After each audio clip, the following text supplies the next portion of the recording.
Here's what's happening now. Heat and humidity triggering thunderstorms, and some of these could be severe. We'll track the threat coming up. Paula. Hey guys, this is going to be one of the premier events this fall, and only we can show you the official merchandise of the USS Detroit. Nobody else has seen this yet. We'll show you it coming up, but also we're going to explain why you're going to love this project. All right, Paula, also the eyes of the tech world on Apple today as the company revealed several new products and features, what they are doing away with on the iPhone 7 and why it has people talking. Plus, remembering a legend, Gene Wilder fans are getting a second chance to revisit some of his work on the big screen, where you can catch it in Metro Detroit. I'm Karen Drew. First at 4 starts now. Live from downtown Detroit. Local 4 News First at 4 starts now. Good afternoon, everybody. What an afternoon. Intense sweltering heat forcing some schools to close early, and now we have some potentially severe weather moving into the area. So let's bring in Ben with the latest. Yeah, Karen, we had a warning earlier today from this cell that moved through Wayne County, which right now is over here across the border, but we're more focused on this batch that's just starting to roll into Howell right now, central parts of Livingston County. No warnings out with this, but it has a history of at least producing some damage over in Ingham County. So we're going to keep our eyes on it. It's moving to the east-southeast about 25-30 miles an hour. So Genoa Township, you're going to be seeing this within minutes, and then Whitmore Lake at about quarter after the hour. There's still some downpours here south to 696 between there and 8 Mile, and then another cell just coming out of Mount Clemens. So there is going to be some heavy rain even if these storms don't turn severe. The marginal risk for severe weather is basically in our northern 3 zones, and you can see that's the area shaded in green. And if you haven't seen any of these thunderstorms, it is still sweltering out there. Heat advisory remains in effect for most of the area until 8 o'clock tonight. We'll see if we get any relief on the way tomorrow. Coming up, Karen. Frightening moments today outside of Detroit High School as shots were fired at the school's principal. This happened at Detroit College Prep High School at Northwestern early this morning. The shooter was hiding behind a tree as Principal Kenyano Jones pulled into the parking lot. 3 shots were fired at Jones, although the principal was not hit. Detroit police are investigating but believe the shooter may be a former student. Today, 2 more former principals were sentenced in the DPS robbery scandal. Ronnie Sims, ex-principal of Fleming Elementary and Brenda Scott Middle School, was sentenced to 15 months in prison today after accepting more than $58,000 in kickbacks. Nina Graves Hicks, ex-principal of Davis Aerospace Technical High School, was sentenced to 12 months in prison as well. Along with prison time, both must pay their kickbacks and restitution to DPS. Now let's take a look at the groundbreaking for the New World headquarters of Little Caesars right here in Detroit. Hundreds gathered outside today for that ceremony, which featured an appearance by Detroit's mayor. The new headquarters will be located at Woodward Avenue and Columbia Street, just right across from Comerica Park. The privately funded project is expected to cost close to $150 million and will open sometime in 2018. It's something that has never been done in the city of Detroit, the commissioning of a Navy warship. Paula Dutman has a look at this historical moment for our city. The commissioning of a Navy warship has never ever been done in the city of Detroit. So the fact that the USS Detroit is steaming toward our city for its commissioning in October is a huge deal. It is a national deal. It's our deal, and we can all take part in it. And only we, come on, this is cute, Made in the USA, can show you how you can look and feel the part by getting in ahead of the game with this specially made merchandise just for this event. Come on, y'all, take a look right here. Bam! LCS Detroit. Of the 6 warships named after the city of Detroit, only 1 will actually be commissioned in the city of Detroit. From a long lineage of courageous warships, USS Detroit No. 4 was one of only 3 warships to escape Pearl Harbor unharmed. The USS Detroit LCS-7 is a new breed of warship that is versatile, nimble, and designed to protect the shores of the United States and its allies. In October, the ship will steam into the port of the Detroit River to be officially put into service. Beverly Bantam of Unique Expressions in Ferndale is the only licensee for official merchandise. With nearly 3 decades in the branding business, she's including a pivot in her business model, opening a storefront dedicated to the merchandise of the USS Detroit. We have jackets, we have long sleeve jackets, we have fleece, we have hoodies, we have sweatshirts. All the clothing is made in the USA. It boasts lush cottons, sharp graphic designs, and Bev and her team are still designing. What I need you to do is work on another design that we're going to use for the USS Detroit. That's something a little different. The ship is a wondrous feat. Its motto, Swift Vigilance.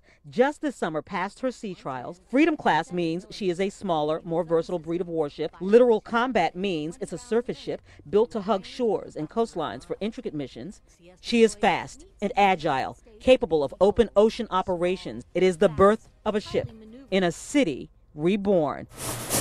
And there's only one place where you can find the hats, caps, patches, and cool swag to wear when you greet her on the shores of the Detroit River this fall. Guys, okay. Hey guys, so this is what it looks like when you're getting a store ready to open. I'm talking to Bev right now. We think it's going to be not this Friday, next Friday, the grand opening. The storefront is actually on Woodward, just south of 9 Mile in the Unique Expressions building.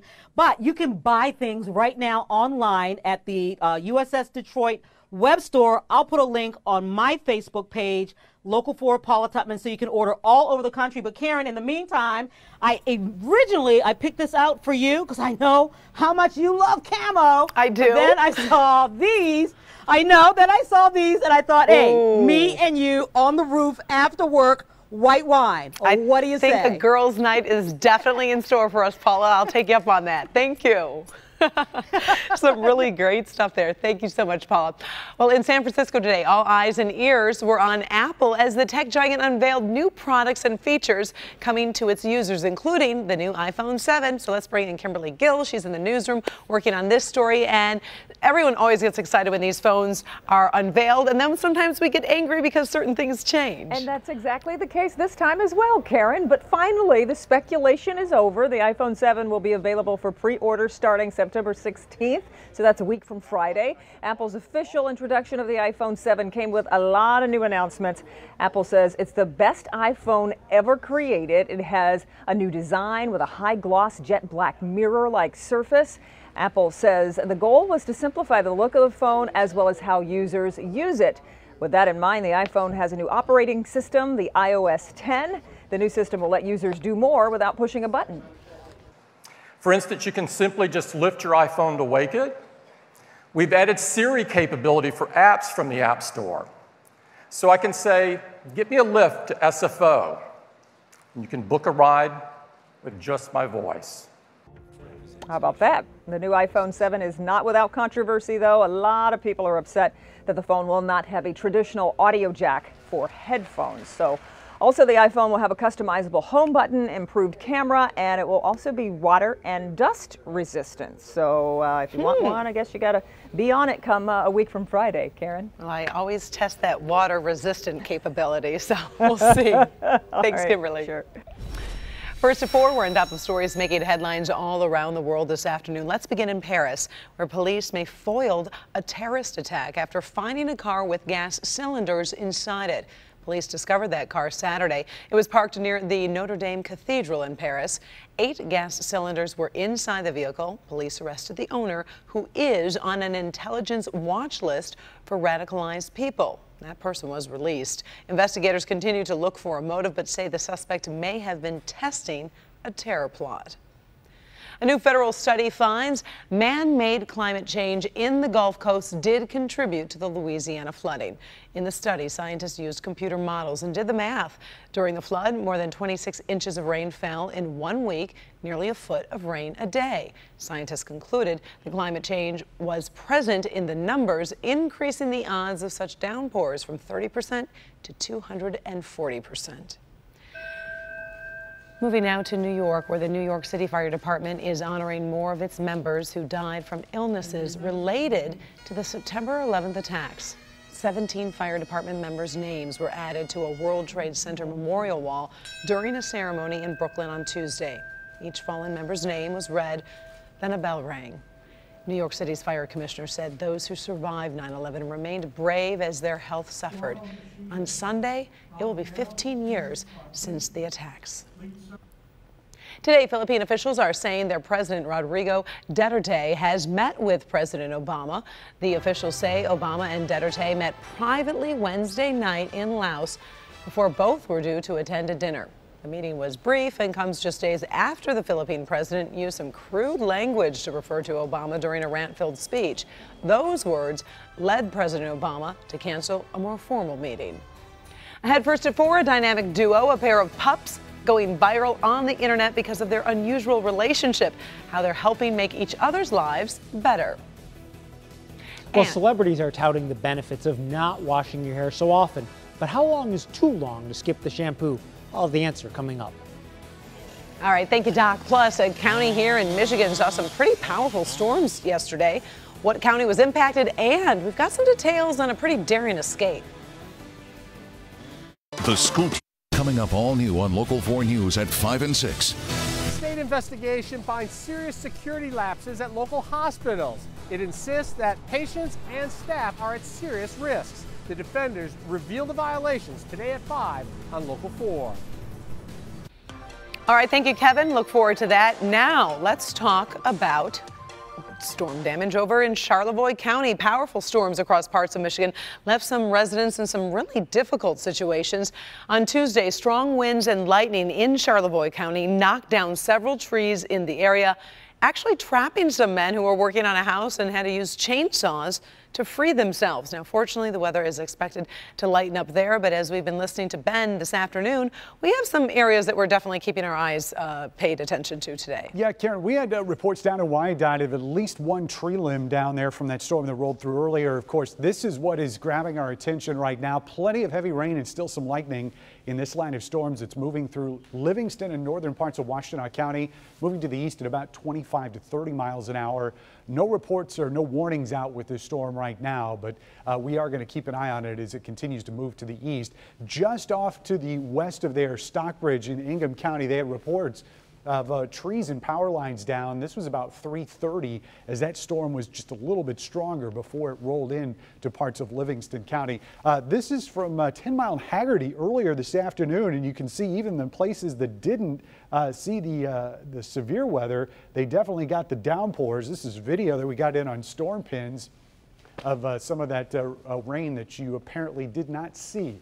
89 degrees out there right now. The places that did not get thunderstorms, you're still sweating it out, especially south of 8 Mile, where we're seeing those temperatures which are 90 degrees and above, and that's putting our heat index at 100 plus, still in these areas that are shaded purple, again, south of 8 Mile. But you can see the impact that the storms have had, cooling temperatures to 84 right now in Howell and 82 in Mount Clemens, where they had a thunderstorm roll through earlier. So once we get the evening activity out of here, we're going to dry out temporarily, and then we're going to watch another batch, which right now is on the other side of Lake Michigan. This will start pushing in here closer to midnight or 1 a.m.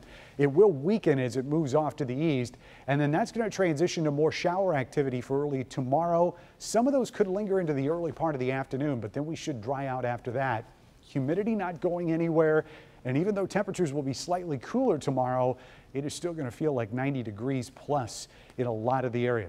74 tonight, southwest winds at 8 to 13 miles an hour, scattered showers and a few thunderstorms again, especially as we go past midnight with that batch that we'll be watching then. Here's your 4-zone forecast as we look at heat index readings tomorrow. They will be over 90 degrees in spots, 92 in Dearborn and Detroit, 91 in Romulus near the airport.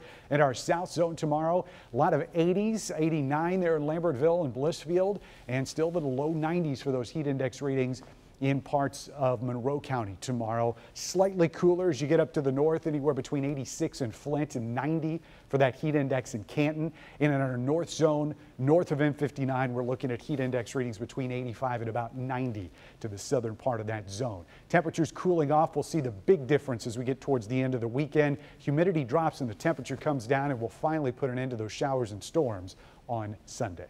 Karen? All right, thank you, Ben. In good health, washing your hair less frequently is a trend among celebrities, and I have to be honest, Doc, I know a lot of my friends are doing this as well. So we brought Dr. Frank McGeorge in here to talk to us about this method that they're calling the no-poo method. Yeah, right. I know. Using the word poo and hair in the same sentence always sounds worse than it is. But, you know, it just so happens daily hair washing isn't necessary, and there are benefits to keeping your scalp clean. Is less really more when it comes to shampooing your hair? Well, the latest celebrity trend is to skip regular shampooing to help maintain more of the hair's natural oils. But the experts say, don't get carried away. The scalp has different oils than the rest of the body. They tend to build up and allow for the overgrowth of bacteria and yeast. Dermatologist Dr. Melissa Palang cautions when bacteria build up on the scalp, they can cause dandruff, itching, flaking, and even hair loss. So how long is too long? Well, Palang recommends not stretching your shampoos beyond every 2 or 3 days, but says your routine can vary based on your hair type. For example, she says shampooing African American hair once every week or every 2 weeks is fine. The key is to make sure you're removing dead skin cells and excess oil regularly. While products like dry shampoo are marketed to extend the time between traditional shampooing, Palang says they're no substitute for the real thing. Those do absorb some of the oil, but they also sit on the scalp and allow the oil to stay there and again, the yeast and the bacteria to overgrow. So use those sparingly. So to get the cleansing without drying out your hair, you should actually focus on shampooing your scalp and the skin around your hair rather than the hair itself, and then focus on using conditioner on the hair afterward. You don't necessarily have to dry out your hair, though, right, with all just to the shampoo. scalp and attack that area. Exactly. And I have heard it's better to not wash your hair like the day before you're going in to get your hair done. Did you know that? Because like the color is better and all that? And usually your hairdresser or the salon person will actually be very specific about what they want you to do, because the different products they use will interact differently. I love it. You and I are talking about hair, Doc. All right, ahead first at 4. Sounds like something out of a movie. Abnormally large footprints discovered on a beach. What do creature scientists believe these prints belong to? And up next, dramatic drawings. Charlie Hebdo under fire for their latest issue. What they did, it's ruffling feathers. Severe thunderstorm warning has just been issued for the northern 2/3 of Washtenaw County, and you can see where that line of storms is just now moving north of Ann Arbor. It is moving to the east at about 30 miles an hour. The biggest threat from this storm is going to be 60-mile-an-hour wind gusts. So far, no reports of damage just yet, but definitely a possibility, as we're seeing some indications on radar that that could be the case. Again, severe thunderstorm warning until 5 p.m. for that northern portion of Washtenaw County. Karen? All right, thank you, Ben. Let's talk trending stories. In Italy, massive backlash against the latest Charlie Hebdo cartoon after its latest drawings actually mock victims of last month's deadly earthquake. The cartoon, titled Earthquake Italian Style, features a severely bleeding man labeled as penne with tomato sauce and a pile of victims beneath a building labeled as lasagna. The publication has yet to apologize for that disgusting cartoon. But now some good news for all Eugene Wilder fans. Mel Brooks and 20th Century Fox are honoring the legendary actor by showing Young Frankenstein in theaters across the U.S. for one night only. On October 5th, Young Frankenstein will be shown in more than 500 theaters with a live intro from Brooks, who will reminisce about Wilder. By the way, for the Detroit area, you can catch the film at the theaters over in Sterling Heights, Walled Lake, Livonia, and Ypsilanti. Moving to Australia, this story is trending this afternoon. A woman walking on the beach actually stumbled upon a dinosaur footprint. Scientists believe that these massive tracks were hidden under the sand for over 130 million years, probably belonged to a medium-sized carnivore. More research is now underway on those prints, which are considered a spectacular discovery. Ahead first at 4, best buddies. Why these two dogs? Well, we'll be right back. We might have that story on clickondetroit.com. Helping people get. Still watching a severe thunderstorm warning for the northern sections of Washtenaw County until 5 p.m. tonight. And you can see there's more than 250,000 people affected by the storm as it moves just to the north side of Ann Arbor. Put a track on it as it is moving to the east at about 30 miles an hour. Northfield Township, you'll see that in minutes. City of Ann Arbor about 4:35. Ypsilanti, if it holds together, it'll be about 10 to 5 when you see it, and closer to 5 o'clock before that rolls into Canton. 60-mile-an-hour wind gusts possible, but definitely going to see some downpours and frequent lightning with these storms. We'll have more as the evening rolls on here on Local 4 News. Karen. All right, thank you, Ben, and thank you for joining us for First at 4. We're back in a half hour with Local 4 News at 5. Inside Edition is next.